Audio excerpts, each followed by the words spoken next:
muito bom estar aqui com vocês. Meu nome é Helena, eu sou de Belo Horizonte, da Igreja Batista da Lagoinha. E é um presente de Deus nós estarmos reunidas. Eu acredito nesse mover do Senhor que está acontecendo nos últimos tempos sobre as mulheres, sobretudo porque eu acredito que uma mulher sarada é um lar sarado. Nós temos uma habilidade dada por Deus de influenciar as pessoas ao nosso redor. Quando uma mulher está azeda em casa, tudo azeda. Quando uma mulher está triste em casa, tudo entristece. Agora, quando tem uma mulher curada, restaurada e feliz dentro de casa, quem subsistirá? Ninguém pode resistir, né? A gente tem esse poder dado por Deus, essa habilidade que Deus nos deu. E o diabo, como ele sempre faz, ele tenta distorcer algo lindo, algo santo, algo criado por Deus, para a glória de Deus. Ele tem conseguido distorcer e transformado muitas vezes a habilidade de influência em manipulação. Jezabel muitas vezes toma o domínio dos nossos lares. E isso se dá muito pelas feridas não tratadas, as feridas não curadas no nosso coração. Então o Senhor tem todo o interesse de nos sarar. Ele é o principal interessado. E uma das coisas que tem abortado a vontade de Deus para nós nesses dias é a falta do conhecimento de Deus como Pai. A gente diz muito, Deus é Pai, Deus é Pai. Mas na hora de se relacionar com Deus como Pai, a história é outra, né? Eu queria que você abrisse a sua Bíblia comigo no livro de Lucas, capítulo 15.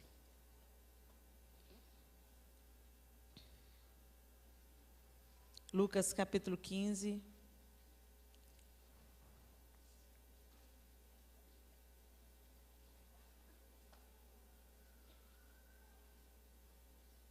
A partir do verso 11, uma história bem conhecida de todas nós.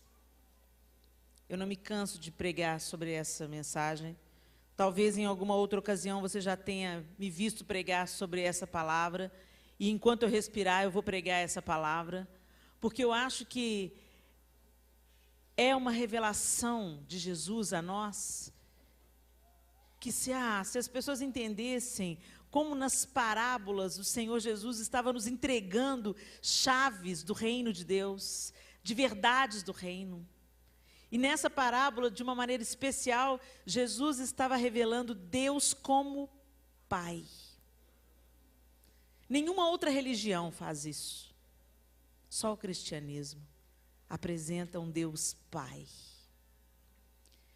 E a partir do verso 11 do capítulo 15 de Lucas, a parábola de Jesus, a história, a ilustração de Jesus, para que a gente entendesse. Sabe aquela gíria que a gente fala hoje em dia? Precisa de eu desenhar? Pois é mais ou menos isso que Jesus estava fazendo aqui com essa parábola. E disse, um certo homem tinha 2 filhos. E o mais moço deles disse ao pai, Pai, dá-me a parte da fazenda que me pertence. E ele repartiu por eles a fazenda. E poucos dias depois, o filho mais novo, ajuntando tudo, partiu para uma terra longínqua e ali desperdiçou a sua fazenda, vivendo dissolutamente.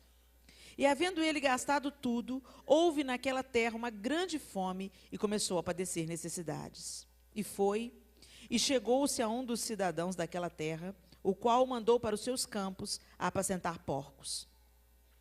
E desejava encher o seu estômago com as bolotas que os porcos comiam, e ninguém lhe dava nada. E caindo em si, disse, quantos trabalhadores de meu pai têm abundância de pão, e eu aqui pereço de fome?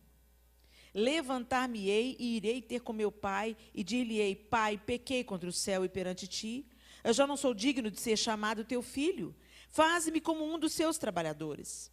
E levantando-se, foi para seu pai, e quando ainda estava longe, viu seu pai, e se moveu de íntima compaixão, e correndo, lançou-se-lhe ao pescoço, e o beijou. E o filho lhe disse, Pai, eu pequei contra o céu e perante ti, e já não sou digno de ser chamado teu filho? Mas o pai disse aos seus servos: trazei depressa a melhor roupa e vestilho, e ponde-lhe um anel na mão e sandálias nos pés.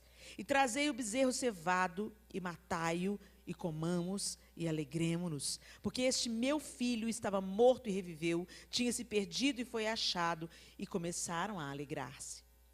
E o seu filho mais velho estava no campo, e quando veio e chegou perto de casa, ouviu a música e as danças. E chamando um dos servos, perguntou-lhe o que era aquilo. E ele lhe disse: veio teu irmão, e teu pai matou o bezerro cevado, porque o recebeu são e salvo. Mas ele se indignou e não queria entrar. E saindo o pai, estava com ele. Mas respondendo ele, disse ao pai: eis que te sirvo há tantos anos, sem nunca transgredir o teu mandamento, e nunca me deste um cabrito para alegrar-me com os meus amigos. Vindo, porém, este teu filho, que desperdiçou a tua fazenda com as meretrizes, mataste-lhe o bezerro cevado. E ele lhe disse: filho, tu sempre estás comigo, e todas as minhas coisas são tuas. Mas era justo alegrarmos-nos e regozijarmos-nos, porque este teu irmão estava morto e reviveu, tinha se perdido e foi achado.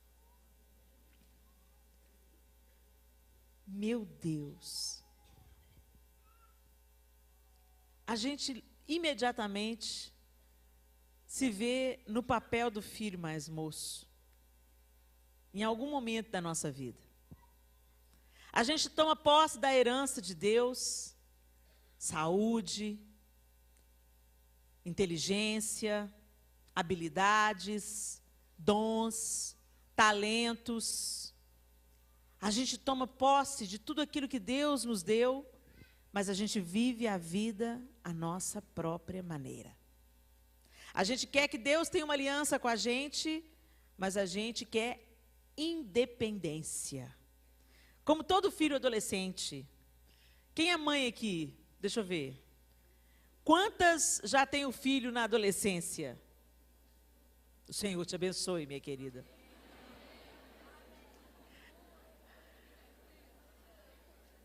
E para você que não é casada, não é mãe, ou está com os filhos ainda criancinhas, é só se lembrar da adolescente que um dia você foi. O que você planta, você colhe. O fato é que o adolescente, ele tem uma sensação de que já sabe tudo na vida, que nada de ruim vai acontecer com ele. Acontece com os outros, porque os outros são vacilão, mãe, eu sei. A arrogância juvenil. E esse rapaz aqui não fala a idade dele, Jesus ilustrou, mas disse que era o filho mais moço. E eu fico imaginando esse rapaz assim com seus 17 anos. Minha imaginação. É bem típico, né? Quero viver minha vida. Me dá aí a grana que eu estou sartando fora. Eu quero ter independência. Eu quero ter as minhas próprias experiências, pai. Me deixa respirar. Me deixa viver. E às vezes a gente age da mesma forma com Deus. A gente quer respirar. A gente quer viver. A nossa própria maneira. E a gente vai em Deus como os filhos adolescentes vêm nos pais. Como se fosse um banco. Um caixa eletrônico. É só você usar, no caixa eletrônico você usa o cartão, com o pai e com a mãe, você usa as palavras certas. E dá uma facada básica, né? Mas a gente faz a mesma coisa com Deus. Então é fácil a gente se identificar com o filho mais moço. Quantas vezes a gente chega para Deus vasculhando os bolsos de Deus? O que você tem para mim aí, Deus? Tem cura aí? Tem poder aí? Tem milagre aí? Você nunca se lembra de Deus quando está tudo bem, mas você se lembra de Deus quando a coisa está difícil. Quando a coisa começa a entornar, aí você corre para Deus. Você nunca tem tempo para parar na presença de Deus, mas quando a coisa arrocha, você arruma um jeito. Aí faz jejum, oração, e você vasculhar os bolsos de Deus. É o gênio da lâmpada, né? Você esfrega direitinho e ele vai te conceder 3 pedidos. Mas Deus não é o gênio da lâmpada, ele é pai. E esse menino pediu a parte que cabia a ele na herança. Já começou errado. Tomar posse de uma herança com o pai vivo é maldição. Jesus sabia o que ele estava ilustrando. Em que contexto ele estava contando essa história? No padrão judaico, você reivindicar uma herança com o pai vivo era desonrar o pai. Ele não estava nem aí, esse garoto. E a gente acha que ele é o vilão da história, né? Mas como nós somos próximas dele? Como nós nos identificamos com ele? Agora, em nenhum momento, no desenho de Jesus, ele desenha um pai que argumentou com o filho. Não, filho. O que você vai querer fazer com esse dinheiro, garoto? Você é novo demais, não vai rolar, não. Quem ama dá limite, né? Mas esse pai deixou ir. E a gente pensa assim, gente, não é comum. Eu penso, pelo menos, não é comum. Principalmente quem estuda um pouquinho a cultura judaica, né? A ascensão e o poder que o pai tem sobre os filhos, a disciplina, a autoridade. E esse pai não questionou. Você quer? Toma aqui. E poucos dias depois, ele, pegou tudo que recebeu, caiu no mundo. E às vezes a gente pensa que cair no mundo, quando a gente olha para esse garoto, chutou o balde. Foi para a balada, foi para as drogas, foi para a prostituição. E aqui está falando que ele desperdiçou sua riqueza, sua herança, dissolutamente. Desperdiçou. Vivendo meia boca, vivendo de qualquer jeito. Vivendo com causas menos nobres. E a gente pensa, pecou. Mas às vezes a gente pensa que desperdiçar o nosso talento é ir para a prostituição e para a balada. Tem gente que está fora da casa do pai, frequentando a igreja todo domingo. Você vive a sua própria maneira. Você toma as suas decisões, você escolhe os seus relacionamentos. A Bíblia é apenas um amuleto que você abre no Salmo 91 e deixa em cima da mesa.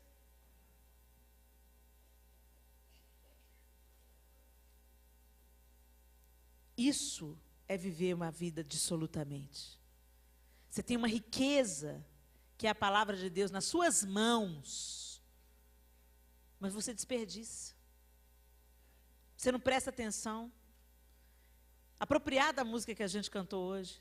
Eu sou o que a Bíblia diz que eu sou. Eu tenho o que a Bíblia diz que eu tenho. Mas será que você sabe mesmo? O que você é? O que você tem? E sabendo disso, será que você vive como quem sabe? É muito fácil a gente falar. Mas na hora que o barco sacode, será que você se lembra que Jesus está no barco? Ele está no barco? Então, esse filho mais moço, ele não é apenas representante dos pecadores, viciados, inveterados. Não. Ele pode estar mais perto da nossa realidade do que a gente gostaria de admitir. E esse menino, movido pela sua arrogância juvenil, autossuficiência, independência, vai levar a vida à sua própria maneira. E quanta miséria a gente consegue para nós quando a gente vive a vida à nossa própria maneira. Eu vivi dentro da igreja muitos anos assim. Eu já cantava nos grupos de louvor da igreja. E eu costumo dizer que, quando eu tinha 14 anos de idade, eu percebi que eu precisava de Jesus. Aí eu convidei Jesus para vir morar no meu coração, entrar na minha vida, como quem convida alguém para entrar no carro. Só que eu não dei o volante para ele eu dei o banco de trás. Entra aí, Jesus, eu preciso tanto de você na minha vida. Entra aí, fica à vontade. Pode sentar aí no banco de trás. Deixa que eu sei muito bem o que eu estou fazendo, já sei dirigir, tenho carteira. eu dirijo, eu governo a minha vida, eu tomo as minhas decisões, eu sei o que é melhor para mim. E aí, quando eu não aguentava mais entrar em beco sem saída, ele bateu no meu ombro e disse: Helena, dá o volante. Mas a gente continua discorrendo sobre essa palavra. E uma coisa que me chama a atenção aqui é que a ficha caiu. A ficha sempre cai. Mais dia, menos dia. Mais dia, menos dia, a gente percebe que a gente está vivendo uma vida que não coincide com a do outro. Um dia eu estava na igreja e eu percebi assim, gente, eu estou na igreja há anos. Eu canto no louvor, mas eu continuo invejosa. Eu continuo arrogante. Eu continuo com um senso de rejeição terrível.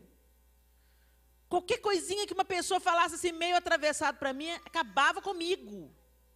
Se alguém não me cumprimentava, o tempo fechava. Eu era uma pereba ambulante. Mas a gente não pensa que é. O problema sempre é o outro. O outro é o problema. Eu sou incompreendido. Eu sou perseguido. Eu no centro. Eu com tudo. O orgulho não se manifesta só com o nariz empinado, não. O orgulho também se manifesta com a supervalorização das nossas dores, das nossas feridas, como se a gente fosse uma vítima. O problema é o outro. O problema é sempre o outro. E eu percebi que as pessoas do meu lado, elas estavam fluindo, elas estavam sendo saradas, elas estavam sendo usadas por Deus, e eu continuava paralisada, dando voltas no deserto, andando em círculos, com a minha rebeldia, com a minha obstinação, com a minha inveja, com a minha arrogância, com a minha presunção, com a minha rejeição que eu mascarava. Todo mundo que você vê assim, muito se achando, está de rejeição até o tampo. Fica a dica. Antes de você falar assim, nossa, fulano é tão arrogante, ora por ela. Ela precisa de libertação. Põe uma máscara de que está tudo bem, está tudo maravilhoso. Uma máscara de segurança, de autoconfiança. Geralmente, quando você vê uma mulher, fala assim, eu sou linda. Normalmente, gente, claro que tem suas exceções. Você vê uma mulher, 90% dos caras falam, eu sou linda, eu sou demais. Põe a mão na cabeça dela que ela chora. Porque o século ensinou a gente a mentir. Você tem que ficar bem na foto no Instagram. No Instagram, nós estamos vivendo a era da aparência. Todo mundo parece lindo, maravilhoso, sarado, uma vida linda. Outro dia eu postei uma trouxa de roupa para passar. Outro dia eu postei uma trouxa de roupa para lavar.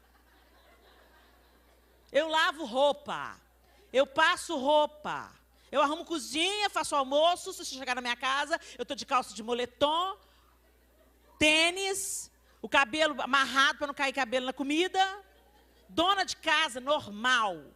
Mas ninguém posta isso no Instagram. Todo mundo se posta maquiada, linda, arrumada, glamurosa. Devia chamar Instagram. A vida de todo mundo é linda na internet, mas isso não é verdade. Não é verdade. A gente aprende a mentir. A gente aprende a maquiar. E aí é pior, sabe por quê? Porque demora mais tempo para ser sarado. E um dia eu não me aceitava assim. Um dia eu parei, olhei e falei, meu Deus, tem mais de 10 anos na igreja. E eu continuo sendo a mesma pessoa. É aí que eu considero que Jesus estava batendo no meu ombro, dizendo, passa o volante para cá. Chega, deixa eu governar. Deixa eu arrancar o que foi edificado, que não fui eu que edifiquei. E a gente não gosta disso, porque isso é extremamente desconfortável. Como a gente gostaria que tudo fosse fácil. Mas não é. Esse menino, um dia a ficha caiu. ele também se descobriu. Puxa vida. Eu estou desejando comer comida de porco. Tem alguma coisa errada. Talvez você tenha vindo aqui nesse congresso porque você descobriu que tinha alguma coisa errada.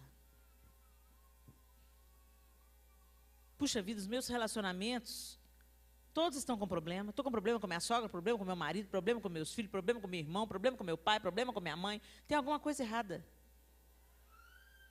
Puxa vida, eu estou tão insatisfeita com a minha vida. Está tudo tão patético, está tudo tão monótono. Tem alguma coisa errada. Puxa vida, o tempo passa, mas eu continuo sendo a mesma pessoa. Tem alguma coisa errada. Eu vou voltar. Eu vou voltar para a casa do Pai. Eu quero o favor dos braços do meu Pai. Só que esse menino pisou tão feio na bola que ele falou assim, ensaiou o discurso. Vou chegar para o papai e vou dizer, Pai, pequei contra o Senhor. Ele ensaiou e disse o que ele se prometeu dizer. A historinha de Jesus diz que ele levantou-se, foi para o seu pai. E quando ainda estava longe, viu seu pai. Eu fico imaginando, por que Jesus ia contar essa história dessa forma? O que Jesus está querendo dizer nas entrelinhas? Que mesmo quando o garoto estava longe dele, os olhos do pai aguardavam a sua volta. É tão interessante que não fala que o pai saiu à busca do filho. Não é interessante isso? Mas que os olhos dele estavam na estrada, estavam. Porque quando veio longe, ele já viu. Então eu imaginava esse pai, toda vez que passava perto do portão, punha os olhos lá no fundo. Qualquer hora dessa ele volta. Qualquer hora dessa a ficha vai cair. Qualquer hora dessas ele vai amadurecer. Qualquer hora dessas ele vai perceber que aqui é a casa dele, aqui é o lugar dele. Que não tem alegria em outro lugar. Do mesmo jeito que o Senhor olha para a gente. Sempre. Sempre, mesmo quando nós estamos distantes. O olhar de Deus nos aguarda. E quando Ele vê de nós uma mínima inclinação para voltar para Ele, Ele vem ao nosso encontro. Você dá um passo e Ele percorre o resto do caminho por você. E Ele não só percorre o resto do caminho por você, Ele se lança ao seu pescoço, te beija. Vocês estão ouvindo o que eu estou ouvindo? Que manifestação foi essa?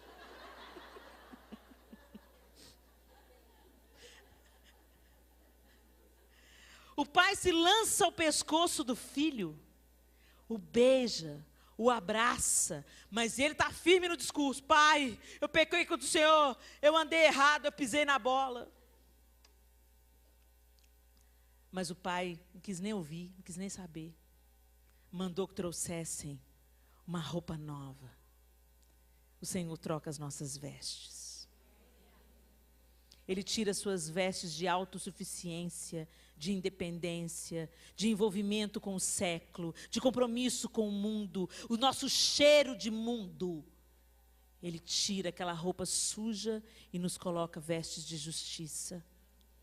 Ele coloca um anel no nosso dedo. Um anel significa o brasão, a autoridade, a quem você pertence. Um selo.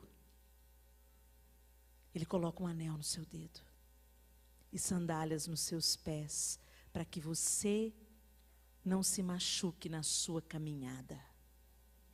Não ande por lugares espinhentos e tortuosos. E se tiver que andar, esses caminhos não vão paralisar você.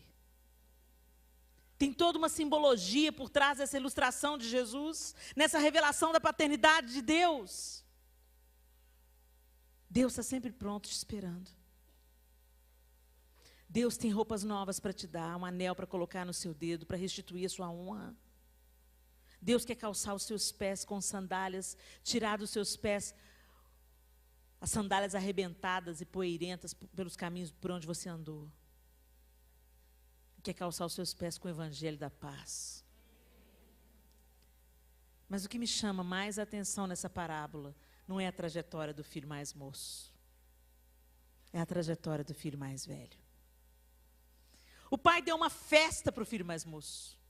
Ele estava esperando o retorno do garoto, e o garoto voltou são e salvo. Ele não se perdeu como tantos se perdem. Ele não morreu longe do Senhor, como acontece com tantos. Deu tempo dele voltar para casa, e o pai se alegrou com isso.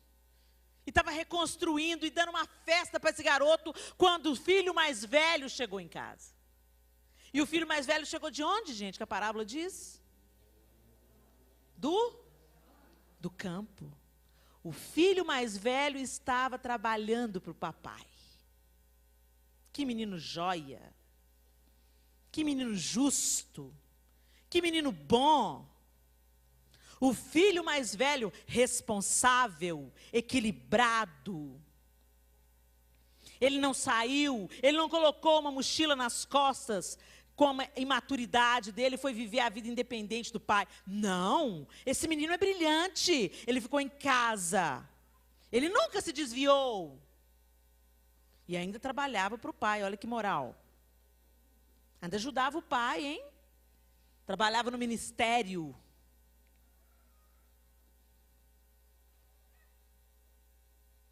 Ele estava no campo. E quando veio e chegou perto de casa, ouviu a música e as danças. E aí é que me chama mais atenção nessa parábola. E chamando um dos servos, perguntou-lhe, o que é isso? Ok, você está na sua casa. Você mora com seu pai, com a sua mãe, com seu marido, com quem você mora. Você chega do trabalho, de um dia exaustivo, e de longe você percebe que tem uma festa de arromba na sua casa. Tem música, tem dança, tem comida, um falatório. Fala sério. O que você faria? Anda mais depressa. O que está acontecendo? Quem chegou? Quem está aí? O que foi? Não esse. Chamou um empregado e perguntou, o que é que está acontecendo? Esse versículo nos dá o diagnóstico da mentalidade do filho mais velho. Intimidade com o pai? Nenhuma. Quem tem intimidade, entra porta adentro. Não pega informação de terceiros. Era um filho com mentalidade de empregado. E é o que está assolando a maioria de nós, nesses dias. A gente faz para Deus e acha que isso substitui o nosso relacionamento com Ele. E por isso continuamos perebentos. Por isso continuamos sem acessar a cura que Deus Pai tem para nós. Esse menino não saiu de casa, mas ele era amargo. Coração duro. Ele trabalhava para o pai, mas não tinha nenhuma intimidade com o pai. Ele se relacionava com o pai através de empregados como ele. Como muitos de nós. A gente vai atrás do profeta, a gente vai atrás do pastor, mas a gente não dobra os joelhos no nosso quarto e busca a face de Deus até discernir a voz dele. É mais fácil você se relacionar com Deus através do pastor. Vou lá para ver o que Deus vai falar comigo através daquela mulher lá que eu nunca vi na vida. Vou lá para ver se, as pessoas que não saem das filas de oração. O pastor acaba de dar uma palavra rema, maravilhosa, libertadora, e a irmãzinha vem, pastor, ora por mim. Vive de curso em curso, vive de encontro em encontro. Vive de evento em evento. E é bom. Isso tudo é necessário, te alimenta, te dá uns starts, te sacode. Mas o que você faz com isso? Vai para casa, fecha a Bíblia até o próximo domingo. Isso não é intimidade com Deus. Quando eu era namorada do João, nós não estávamos na época da internet, sem revelar a minha idade, claro. Foi outro dia ali, outro dia. E ele me mandou uma carta. Você nem sabe o que é isso, né? Carta é um pedaço de papel onde uma pessoa escreve com caneta. Manda via correio. Já ouviu falar? Além do Sedex 10, eles também enviam cartas. Pasme.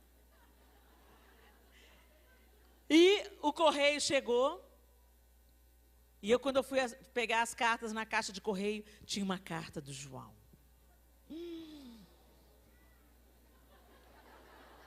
E eu cheirei a carta e a carta estava cheirosa. E aí eu chamei minha mãe e falei assim, mãe, a carta do João, lê para mim. Vocês acham que eu fiz isso? É claro que não.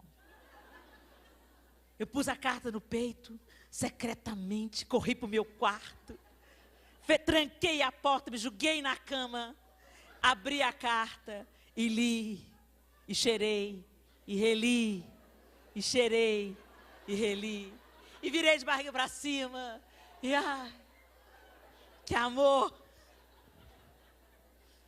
E queria imaginar entre as entrelinhas o que ele queria dizer com aquilo. Quando a gente ama alguém, a gente lê as cartas de amor, mas você não lê a Bíblia. Você pede para o pastor ler para você. Pastor, lê aí para mim, me explica aí o que ele está falando. A gente sempre quer se relacionar com Deus através de terceiros.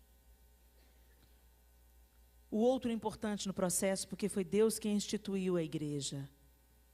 Líderes, pastores e mestres. Glória a Deus pela vida de cada um deles. Ai de nós se não fosse eles. Mas Deus quer que você fale com Ele. Porque Ele tem coisas que Ele quer dizer a você. A minha cura começou aí. Houve um momento de ministração sobre a minha vida. Mas a pastora Zenete, que é quem me acompanha até hoje, dizia, Helena, volta para o seu quarto. Vai conhecer o seu Deus. E aí a gente entra para o quarto e com aquela cara de tacho, de quem pouco tem intimidade, e a gente fala, e aí Deus, tu sabes, né? Ele sabe, mas Ele quer te ouvir. Isso é relacionamento. Você fala e você escuta. Mas como eu vou saber se é Deus que está falando, Helena? Só você pode descobrir isso. Quando Ele falar, você vai saber que é a voz dEle. Não tem nada que se compare. Mas talvez você já caminhe há anos na igreja e não conheça a voz de Deus. Por isso que você continua ferida. Por isso que você continua presa no passado. Por isso que sua vida não flui. Por isso que seus relacionamentos estão frustrados. Por isso que seu coração está azedo. Por isso que você está amarga. Porque você não conhece a fonte da doçura. Está diante de você. Rios de águas vivas estão jorrando dessa fonte. Mas você fica só olhando.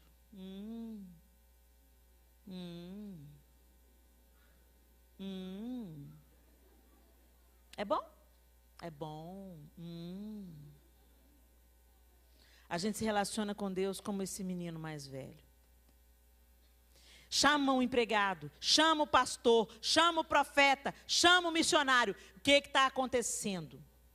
E o empregado relata para ele. Veio teu irmão e teu pai matou o bezerro cevado porque o recebeu são e salvo. E aí você pensa, uau, meu irmão voltou. Não. Mas ele se indignou e não queria entrar. A gente é pirracento. Mas Deus Eu estou querendo casar, Deus. Fiz 43 anos, Senhor. E a menina de 20 está casando, Senhor. Mas Deus, com 8 anos de casada, Deus. E os filhos que eu quero ter que não vêm. Mas Deus, por que o Senhor não curou minha mãe? Mas Deus, por que o Senhor levou meu pai tão cedo? Mas Deus, sempre temos questões, questionamentos, duvidamos do amor de Deus. Pensamos que Deus tem filhos prediletos e sentimos ciúmes e inveja dos filhos que nós achamos que são prediletos.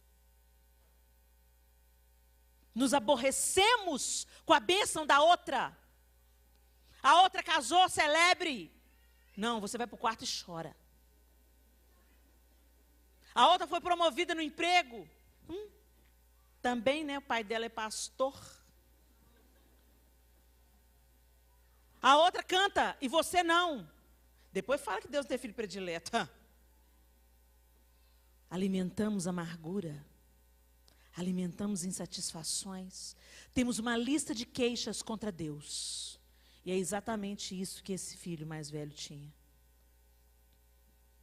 O menino que parecia joia, na primeira oportunidade derramou quem ele realmente era.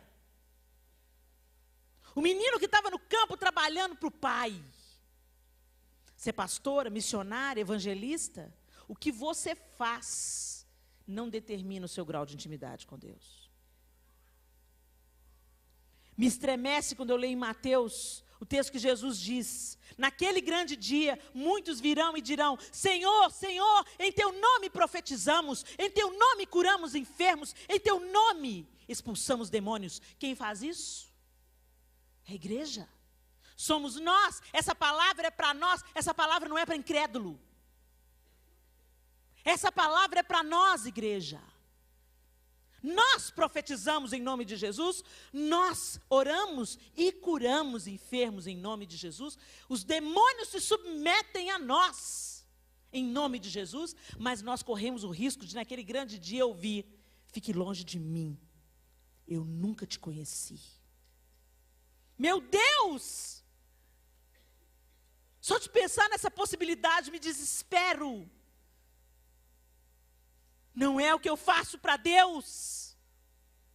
O que eu faço para Deus tem que ser consequência de uma vida com Ele, porque se não for, naquele dia eu vou ouvir: fique longe de mim, eu não te conheço.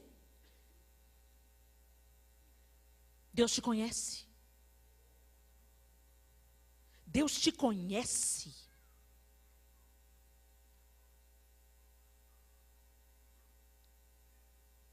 Conhecer e ser conhecido. É disso que se trata.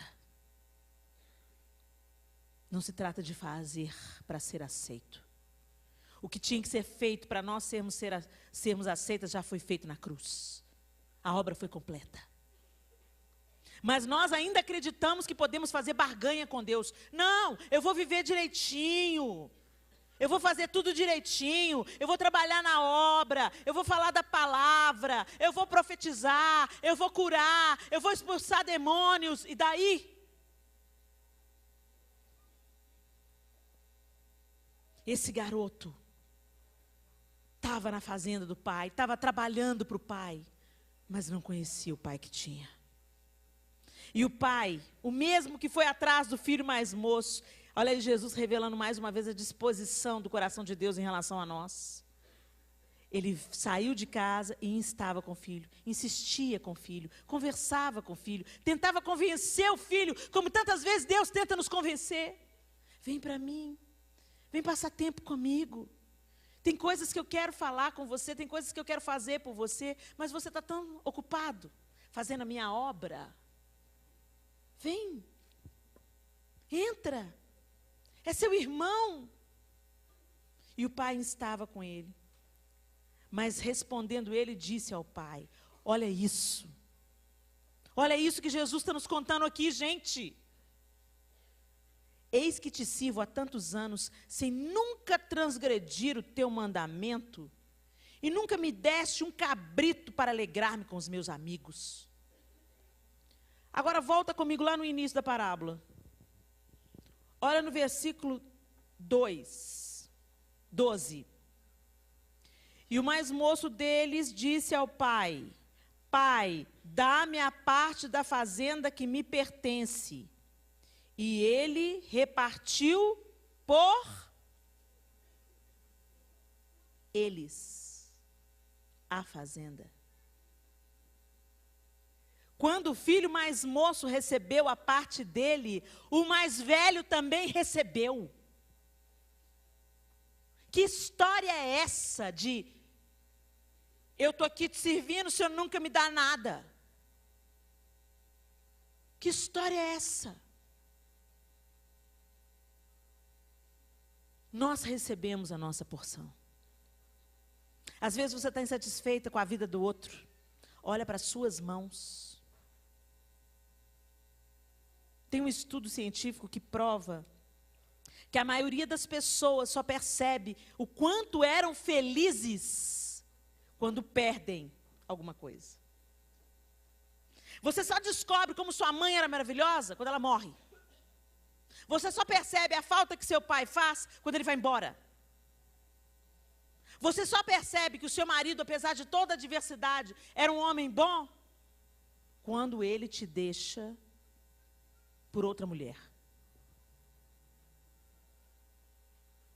A gente está com a bênção na mão, mas de olho na bênção do outro. O que o outro tem? O que o outro está recebendo? O que o outro ganhou? Qual é o dom do outro? Olha para a sua mão, mulher. Deus te deu algo. Deus te deu possibilidades. Mas você resolveu pôr a lupa e potencializar tudo que está dando errado na sua vida. Enquanto você fizer isso, não tem cura para você. Cura começa pelo arrependimento e pela gratidão. Entrai por suas portas com ações de graça, e nos seus átrios com hinos de louvor.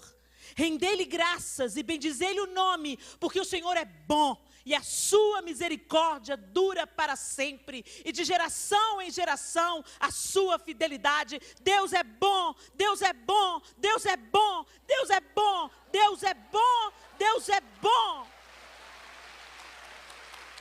Ele não nos deve nada. Tudo que Ele tinha que dar, Ele já deu. Senhor, mas se o Senhor me ama mesmo, manda profeta ligar para mim agora, Jesus. Mas a palavra de Deus diz: mas Deus prova o seu amor, por ter Cristo morrido na cruz, sendo nós ainda pecadores. Mas você não se lembra disso, porque você não lê a Bíblia. Você não lê as cartas de amor, do seu amor. Você se relaciona com Deus através de outros empregados. Você não para na presença de Deus.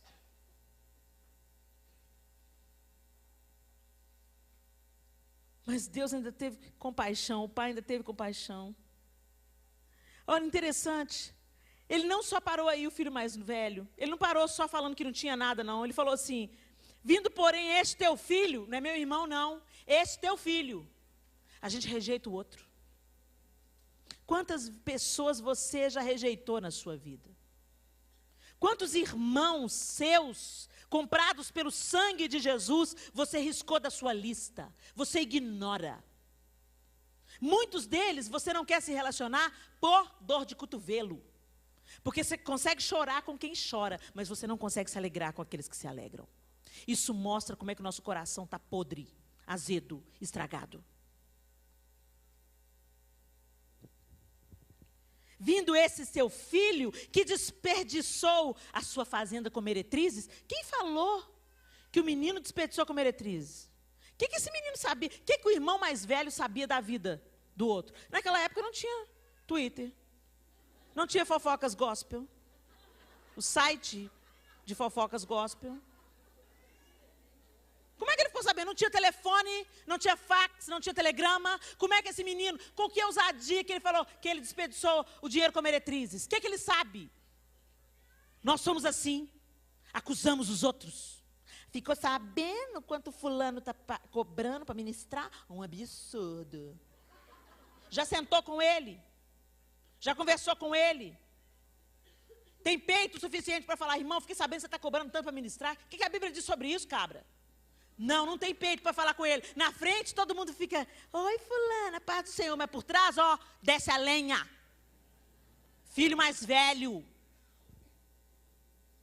Acusamos os nossos irmãos como se nós não tivéssemos nossas próprias faltas. Ai de mim! A Bíblia diz que com a mesma severidade que eu julgar, eu vou ser julgada. Ai de mim! Fecha a sua boca. Ao invés de ficar fritando os líderes, a milanesa. Você vai ter que comer do fruto das suas palavras. Pensa nisso. Às vezes a gente anda encurvada, pesada, dolorida, ferida, por muita coisa que a gente conversou sem precisar de conversar.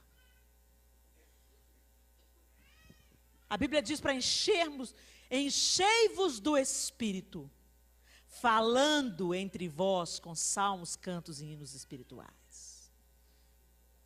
Salmodiando, cantando. Você quer ser cheio do Espírito? Fala o que edifica. Não empreste sua boca para conversa fiada. Tenha nos seus lábios um cântico de gratidão. E você vai ver se sua vida muda ou não muda.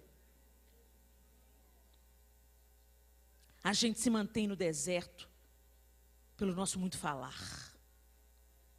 Pelo nosso julgamento. Vindo, porém, este teu filho que desperdiçou a tua fazenda com as meretrizes, mataste-lhe o bezerro cevado. E aí o pai disse, filho, tu sempre estás comigo, e todas as minhas coisas são tuas. Vira para essa mulher que está do seu lado e fala com ela, tudo que é de Deus é seu.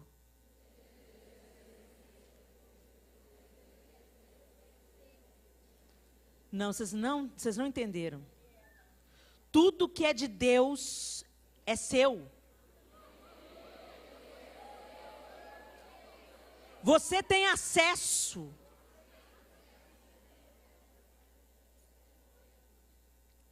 Para que Jesus veio, gente?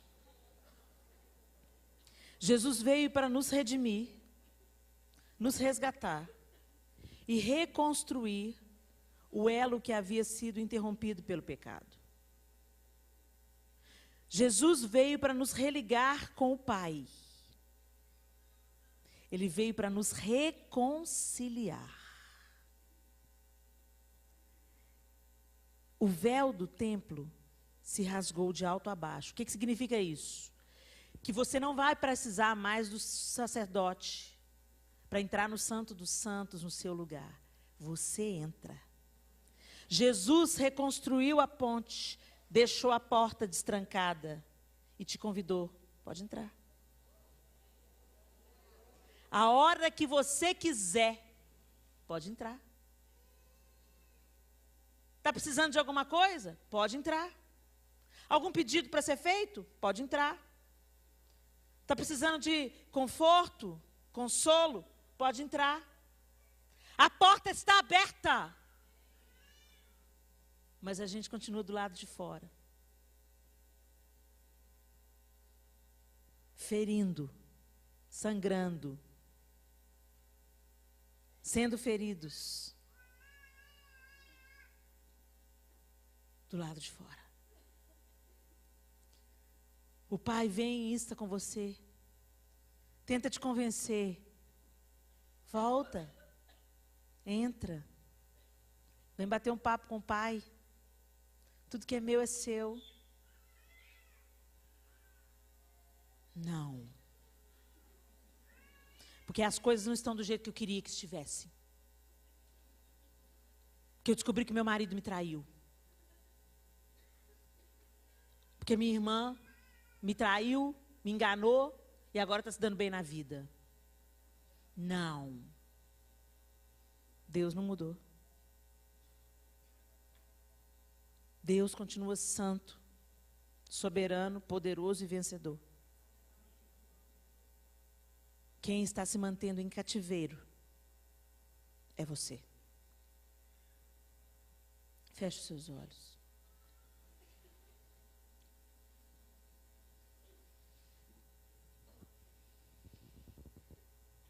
Tu sempre estás comigo. Todas as minhas coisas são tuas. Mas era justo alegrarmos-nos e regozijarmos-nos, porque este teu irmão estava morto e reviveu, tinha se perdido e foi achado. Eu estava ainda longe e correste para mim. Os teus olhos me viram no caminho. Quando arrependido eu voltei para ti. E com compaixão correste em minha direção. Com um beijo e um abraço, me deste teu perdão, meu Pai, meu Deus, meu Pai, meu Pai, Abba, Pai, novas vestes eu ganhei, me deste um anel, mais que servo, filho do rei, vinho do melhor tonel. Meu Pai, meu Deus, meu Pai, meu Pai, Abba, Pai, meu Pai, meu Deus, meu Pai, meu Pai, Abba, Pai. O Senhor quer se revelar a você como Pai, não de acordo com o seu pai terreno. Tantas vezes transferimos para Deus os equívocos do nosso pai terreno. Quando você diz Jesus, Jesus, seu Salvador, que foi àquela cruz no seu lugar, seu resgatador. Quando você diz Espírito Santo, Consolador, professor, aquele que me convence. Mas quando você diz Pai, alguma coisa fecha o seu coração. Pai? Pai é aquele que abandona. Pai é aquele rígido, ríspido, ignorante, bruto. Pai? Pai é aquele que abusa da autoridade. Pai? Pai é aquele que me tocou como não devia ter me tocado. Pai? Aquele homem que bateu na minha mãe? Pai? O homem que chega cambaleando em casa, vencido pelo álcool? Pai? O diabo tem sido bem sucedido em deformar as figuras paternas do nosso tempo, porque ele sabe que com isso ele afeta o nosso relacionamento com Deus Pai. Mas eu quero te dizer que Pai é justo, Pai é amoroso, Pai é provedor, Pai é aquele que sempre tem um colo, não interessa o que você tenha feito. Pai é aquele que acolhe, que protege, que supre as necessidades, que te encoraja, que te inspira, que te empurra, que te ensina a andar de bicicleta, que te leva na escola, que gargalha com seus primeiros passos, que dorme com você aconchegado ao peito. Deus é um Pai perfeito. Deus é um Pai completo. Nós é que nos afastamos com as nossas feridas, com os nossos medos e com a nossa pouca visão da paternidade de Deus, porque não paramos para ler suas cartas de amor. Erguemos punhos para Deus quando as coisas dão errado, mas não procuramos conhecê-lo. Não há cura. Não há cura em outra fonte. Deus Pai. Foi para isso que Jesus veio. Para nos apresentar ao Abba. E é isso que Ele fez através dessa história. Ele contou para nós. Tem 2 filhos, 2 temperamentos, 2 decisões.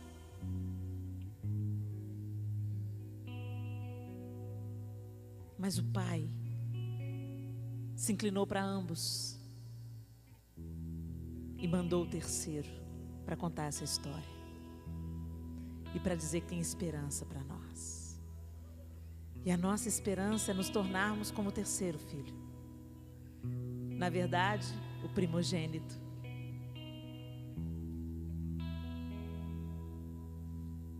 Eu não sei com qual dos 2 filhos você mais se identificou nessa noite, mas nós estamos em uma das 2 categorias.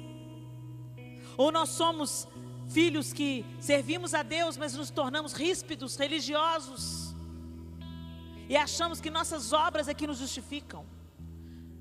Nos vemos tão bonzinhos, tão justos, tão certinhos, que acabamos nos tornando exigentes, pouco amorosos, pouco misericordiosos, prepotentes até. Ou somos como o filho mais moço, experimentando a vida, querendo curtir adoidado, não queremos abrir mão dos prazeres, não queremos abrir mão daquilo que a gente gosta, e deixamos Deus à margem das nossas decisões. Mas tem um terceiro modelo para você: o reconciliador, ungido de Deus, pleno, sarado, manso e humilde de coração. Vinde a mim todos vós que estáis cansados e sobrecarregados, e eu vos aliviarei. Tomai sobre vós o meu jugo, porque o meu fardo é leve. Está pesado? Não foi Deus que colocou nas suas costas. Está difícil? Não foi Deus que colocou isso sobre você.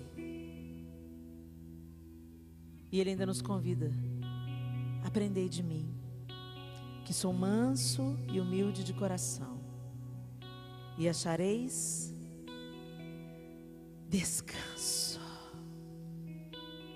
Descanso para as vossas almas.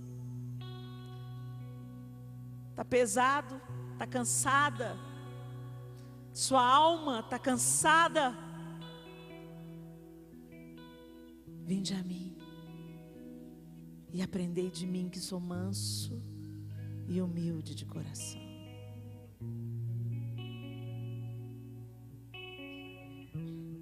Se você aceita esse convite nessa noite, eu quero me tornar como filho primogênito. Eu quero ser mais mansa, mais humilde, plena, curada. Eu não quero ser mais como a filha mais jovem, também não quero ser mais como a filha mais velha. Eu não quero ser uma irresponsável, independente, também não quero ser uma religiosa, xiita e ríspida. Eu não quero me achar melhor, nem quero me achar o pior.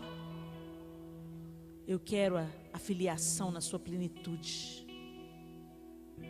Se você quer fazer essa oração, saia do seu lugar. e venha ao altar.